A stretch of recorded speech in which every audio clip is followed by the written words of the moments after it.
Hey guys, Brockshield here, picking back up where we left off. The Holy Bible, King James Version, the fifth book of Moses called Deuteronomy, chapter 21. If one be found slain in the land which the Lord thy God giveth thee to possess it, lying in the field, and it be not known who hath slain him, then thy elders and thy judges shall come forth, and they shall measure unto the cities which are round about him that is slain.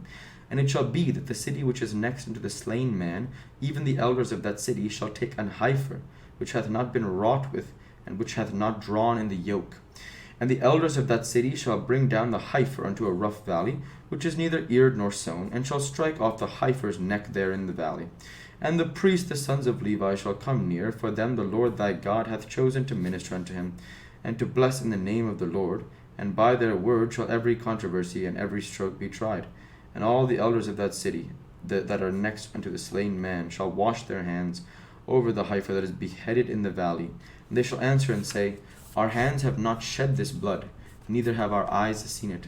Be merciful, O Lord, unto thy people Israel, whom thou hast redeemed, and lay not innocent blood unto thy people of Israel's charge.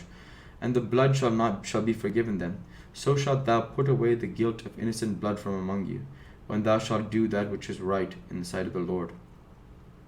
When thou goest forth to war against thine enemies, and the Lord thy God hath delivered them into thine hands, and thou hast taken them captive, and seest among the captives a beautiful woman, and hast a desire unto her, that thou wouldest have her to thy wife, then thou shalt bring her home to thine house, and she shall shave her head and pare her nails.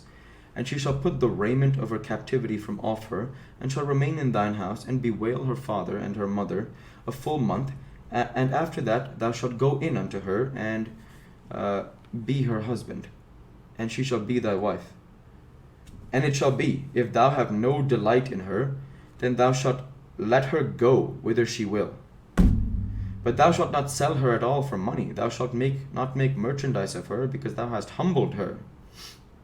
If a man have two wives, one beloved and another hated, and they have borne him children, both the beloved and the hated, and if the firstborn son be hers that was hated, then it shall be, when he maketh his sons to inherit that which he hath, that he may not make the son of the beloved firstborn before the son of the hated, which is indeed the firstborn, but he shall acknowledge the son of the hated for the firstborn, by giving him a double portion of all that he hath, for he is the beginning of his strength, the right of the firstborn is his.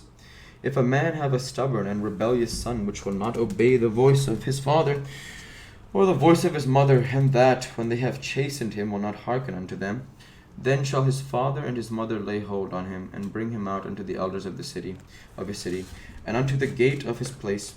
And they shall say unto the elders of his city, This our son is stubborn and rebellious. He will not obey our voice, he is a glutton and a drunkard. And all the men of his city shall stone him with stones, that he die, so that shalt thou put evil away from among you, and all Israel shall hear and fear.